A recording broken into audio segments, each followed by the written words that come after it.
Yep. Okay. So this is my little slide here of how I got into cybersecurity. I think it's a rather unorthodox career path. Yeah, I found that background on the internet. I hope it's not like copyright or anything. I'm sorry if it wasn't supposed to use it. It's all And good. It looks like very patriotic. I like it. yeah, I figured I would go with the theme since I'm going to probably talk about the military just a bit. But my first exposure to computers was back in the '80s, and I had like this. I was a teenager in middle school and high school, and had this TRS-80 computer that had 64K of RAM and no hard drive, and like I was writing programs in BASIC, and it had the line numbers, and you'd say, 10 for whatever, then 20 go to this line, and I used to have to actually save them on tape, like you would see on the Seinfeld show, where you fast forward to your messages. You have to like remember where the counter was for program A, and then the program B was on another counter. You fast forward on the tape. That was my first exposure to computers and programming and IT in general. And I mean, I did pretty good in high school. I got A's in my computer courses, and I did well in a couple of science fairs that were computer based. But um, when I got out of high school, I really wasn't interested in going to college at the time. I wasn't interested in keeping my job at the supermarket. So I joined the Marines. And in the Marines, I didn't get a military occupational specialty at first, anyways. That was anything to do with IT, but computers were starting to come into the workplace. So I was more like a user. In the early '90s, we'd have computers to manage aircraft maintenance tickets and whatnot. Um, and then in the mid '90s, the computers were taking over the internet and our lives more and more. But I was still just basically a user. I didn't do any administration. I didn't do any programming. I kind of forgot all how to do all of that stuff. But I did go to college while taking advantage of a couple of military programs of tuition assistance. The GI Bill, you can actually do that while you're on active duty, and a student loan program I like to call Visa. And after 7 years of off and on college, I got a college degree, and in 1989. And then that allowed me to become a lieutenant in the officer ranks. If you're familiar with the military, I went from the enlisted to the officer ranks. And my first assignment was a field artillery officer. And that's just shooting giant cannons and for training missions. And I was as far away from doing cybersecurity or IT as you could imagine, but it was 2004. I was at my 15-year mark, and I wasn't really planning on staying in past 20. It's kind of silly to do that, in my opinion, because if you retire at 20, you've earned half of your paycheck for doing nothing. So why would I keep working to get only half more? And I got another opportunity to change my military occupational specialty from an artillery officer to a communications officer. And even then, and this was like in the mid 2000s, like 2005, and computers were still really taking over the workplace. Everyone had to have a computer at home, and everyone had to have a computer at work. So the Marine Corps is all too happy to say, okay, you want to do that? We need people to do it.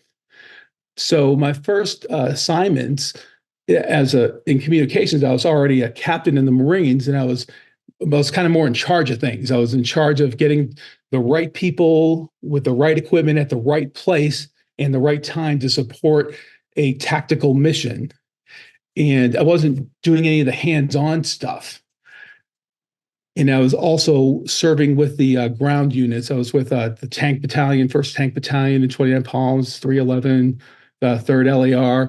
And it wasn't like the focus of the organization wasn't computer based or IT based. It was all tactical military operations. And like I said, it wasn't my job to get behind the router and program it or configure Active Directory. I had a team of Marines that I worked with, and they were doing that. And my job was just to get the right people, right place, right time. And also, was another important job I had was explaining the limitations to impatient infantry officers who just wanted to shoot guns, and they didn't understand why this computer didn't work or why this radio didn't work. And when I got closer to my retirement in 2010, I started seeing emails from other people on the base, and oh, I'm a CompTIA certified professional. And I was like, what the heck is that? I had never heard of it before. So I asked the Marines I was working with, and they said, oh, this is a certification program. It, make sure you're level up on the knowledge to fix computers or network stuff. And I said, oh, cool. I'll send you guys to that so you can increase your proficiency. And then they started sending me emails with, oh, I'm CompTIA certified. I'm like, okay, great. Wonderful. And it's in 2010, I announced my intention to retire from the military and started putting my resume out there. And I had 20 years of straight military time, no experience in the private sector. And I wasn't comfortable applying for a hands-on job because I didn't really do that. And it turned out that I wasn't getting a lot of responses on my resume. And because I don't think anyone wants to hire their boss from the military, and I didn't have any certifications either. So I think I was getting blocked by what some of us call the HR firewall. There was no, my resume wasn't even getting looked at. So I rectified it. I went to, my own time and my own dime. I started at the bottom. I got the CompTIA A+ certification, then gradually moved up to the Security Plus. I'm a pretty good test taker, so I didn't have too much trouble passing the initial test. I got CISSP in 2012. I mean, that was a lot of studying, but I passed it. And lo and behold, I didn't feel like I knew a whole lot, but I was getting a lot more attention when I sent out my resume. I was getting responses from the corporate recruiters and other HR people. I was getting interviews. Some interviews went great. I got some offers that I considered but didn't take. And I also bombed a lot of interviews. And one thing I definitely want to advise anyone getting into IT is, or going through the interview process, is you can't let a bad interview or not getting selected for the position bother you. You only have 30 minutes to prepare to conduct the interview, or an hour. Then they don't really know you. It's not personal. They just probably found someone they liked better or whatnot. And so I got my first break outside of like a military environment. A ridiculous, silly job actually was at Zephyr Cove Elementary School next to Lake Tahoe in northern Nevada. It was great. I was a computer lab technician, and it was only, I probably would have stayed there a lot longer. They only paid me for 3 hours a day, and sometimes I was there 5 hours a day or 7. And it was a very treacherous drive. I was on the other side of the valley, so I'd have to drive over in the winter and spin out on the way down to the lake to get to the school. I think I raised my voice at elementary school children way more in 6 months than I ever did in the Marines. But I was really glad for that experience. It was just different. It was kind of getting out of my comfort zone. And I got another opportunity a little over a year later in Phoenix, Arizona, with Best Western International. And we had a team of 4 security people. I was the analyst. There were 2 architects and the information security officer. And my first couple of jobs there, they weren't too technical. It was just enough to get my feet wet. I did the DLP tool, which was really a GUI-based tool, and looked for PCI information in the content of the DLP. I looked for social security numbers, credit card numbers in that tool. I got access to the vulnerability scanner, which was Nessus-based, and started running the scans. But again, that was GUI-based, so it was kind of getting me warmed up. But what happened at Best Western was really strange. One of the architects moved on, and 2 months afterwards, then the ISO moved on 2 months afterwards, and the last architect moved on. And then in like less than 6 months, I went from being the new guy to the only guy. So I was like, that was like the best learning I ever got, was the opportunity to have to do everything and have to figure it out for myself, and having no one else on the team to rely on. One of the things I did, which is kind of analogous to this, working with GreyNoise, is I relied on the vendors. I was like, hey, I'm the information security engineer here at Best Western. There's no one else on my team. I don't understand how to use this tool. I need you to help me. And fortunately for me, they were glad enough to help me out. And the more work I had to do, the more the skills I got, and then I started taking advantage of that. I had experience now. I had the certifications, so I kind of did a lot of job hopping in the late 2010s. I did some PCI and ISO consulting for a company called Solutionary. I went to T-Mobile for a little while. 2019 during the Sprint merger, before I ended up eventually landing in a small company in Idaho Falls for we do threat hunting for CISA and whatnot. And I really think the moving around I did helped me a lot, because I had to like throw myself into a new and uncomfortable situation. And every organization does things a little different. Every organization has different tools.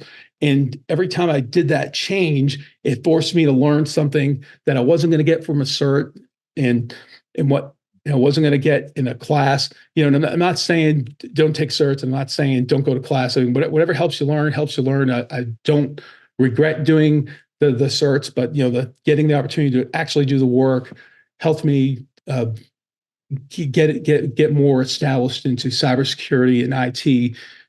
I guess it's a combination of things. If I had to sum up everything, I would say, be open to change, work hard, and perhaps most importantly, this is going to sound a little crazy, but take a risk every now and then. And I'm not saying withdraw all the money and sell your house and withdraw all your money and start digging for gold. That's crazy. I think people who make most money digging for gold sell shovels instead of actually finding gold. But like I took a couple big risks. When I went to Best Western, I had never really been in the private sector. I mean, unless you count that elementary school job, that was a completely new experience for me. And if you're, I'm not saying quit your job either. That's not necessarily something you can do. Or like one thing I kind of forgot to mention was when I actually went to Best Western, I actually took less pay and added on more expenses. Now I understand not everyone can do that either, but I was able to absorb the costs with my earned military pension, so I could take that risk to get the experience I wasn't going to have otherwise. And so when taking a risk can be, just signing up for a cert. I've met a lot of people that are established in the field and like, well, I don't need certs. Like, well, maybe be a little more open-minded to it. Maybe you'll learn something you didn't know, or like I need to be more open-minded to college. I thought that was a terrible way to learn anything with IT. Then I started working with some very young people in the past couple of years, and they didn't know as much as me or knows more. So maybe the college, maybe that's the risk you take, or maybe the risk you take is moving within a different department or a different realm of IT in your job. If you work hard and you take the risk, I think it'll pay off in the end. Not really looking at the questions. Sam, do you want me to? I have another similar to what Mr. Greg presented earlier. Okay. If you want me to roll into that, or do you have to get other questions in the chat? I'm not really looking at them. In a second, I think the main thing, a couple things that you made me think about that I just wanted to add on is a couple things. So you were talked about essentially being like open to new tasks that get thrown on you and kind of being flexible. You mentioned like a bunch of different bosses in a period of time. I've been there, done that, where you get like different managers or whatever, and that is really stressful and hard. So I guess I would just encourage everyone to try to push yourself to be flexible and try to get through those times of uncertainty or whatever when you're getting new leadership or whatever that can happen, especially earlier in your career or if you're working at startups. And then I also just wanted to mention too, is be willing to take on new skills, take on new projects, and kind of stretch yourself and try new things. Because I think when you're early in your career, showing value like that is really useful. And you just kind of have to like build on it like it's like a snowball or something like that. Because I dropped out of college and just started working at tech companies, and I felt like I had to kind of rapidly take on new skills and kind of prove myself each along the way. But let's see. Let's trying to look at chat to see if there were any questions. But Otherwise, you're welcome to go forward, Joseph. Okay, yeah, yeah. A couple other things I didn't emphasize well enough was and you asking for help, like at that Best Western situation when I was the only person there.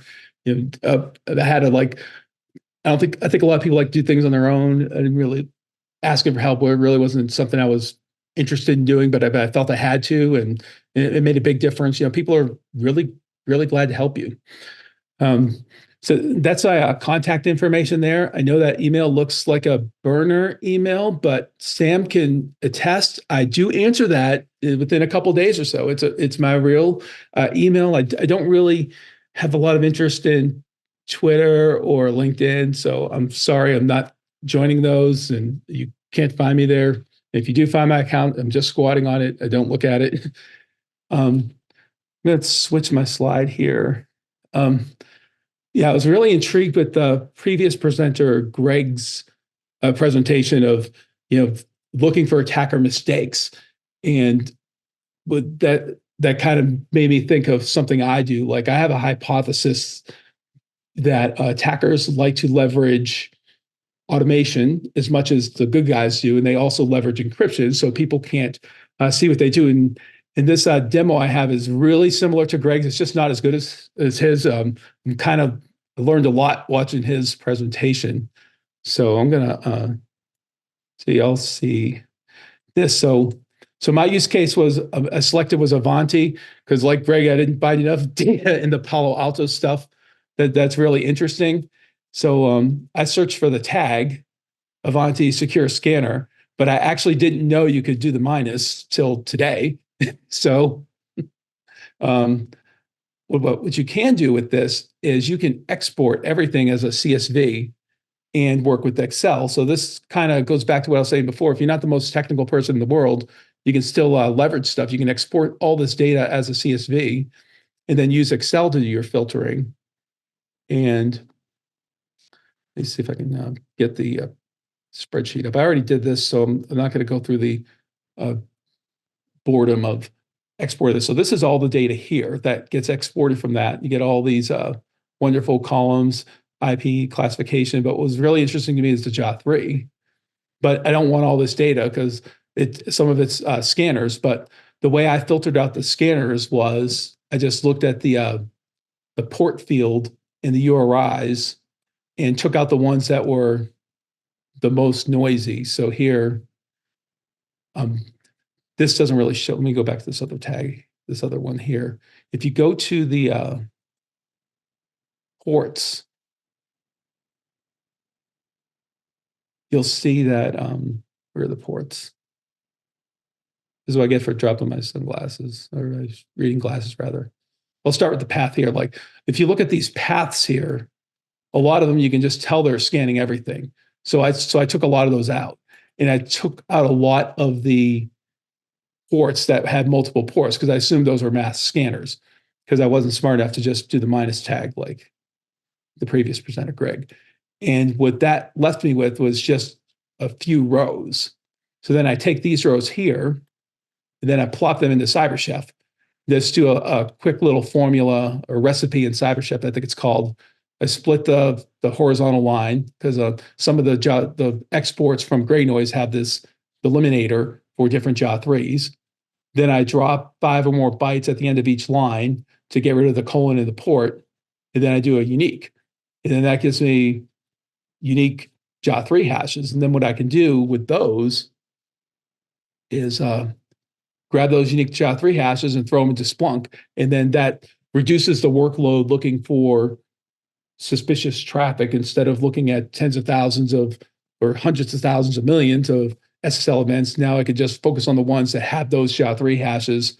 And I know everyone uses different tools and indexes. So in this case, index equals foo, source type boo, SHA-3 hash, and paste what you got from CyberChef. And that's how you can, one quick way I like to use GreyNoise, I kind of like calling it backwards. Instead of taking the IP or the IP address that you found in your logs and seeing what GreyNoise says about it, I'm just doing kind of the opposite. I'm looking what's in GreyNoise and then seeing if I can find that in the logs. But that's all I have to present today. Very I'm cool. really glad I didn't talk about myself for 30 straight minutes. I'd have been embarrassed if I did that. It's a little too much. That's all good. Well, thank you so much, Joseph. We really appreciate your time and presentation there, sharing some knowledge and experience and advice for folks. Yeah, we really I do it, appreciate man. your contributions to the community, man. Thank you.